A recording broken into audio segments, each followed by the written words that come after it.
statistically, Christians are sicker than non-Christians. And I can't fathom that.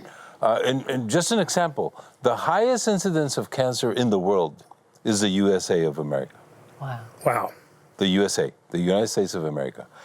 And it's probably, now it's a little bit shaky, but it's probably the most Christian nation in history, and the nation that has studied the Bible the most. The lowest incidence of cancer in the world is China. Wow. But because they're so godly. A pagan country. But they follow, without knowing, biblical principles of health. While Americans, Christians, do not follow biblical principles of health.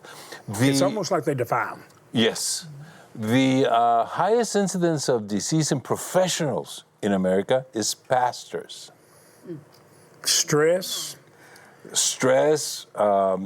not eating correctly, not exercising, too many burdens, all of those things together. But, and when you're burdened or you're depressed or you're heavy laden or you're worried or even fearful, I think you medicate with food. Yes. I think it becomes and that's why we call it comfort. Yeah, comfort, a false sense of escape. Yes. We as Christians should be a light, right? An example, a shining light of health in the world. And we can achieve it fairly easy. One of the biggest problems in America today is diabetes and obesity.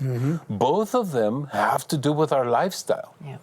And so by making really simple changes, doable changes, I don't want people to think that you have to do a diet so harsh that the first verse that comes to mind is, for me to live as Christ and to die is gain. That's not the verse that I want to come into your minds when you think about diet, because that's usually, diet is the worst thing I can. Well, diet has such a negative sound to so it. It's a new lifestyle, eating a new the way God wants us to eat.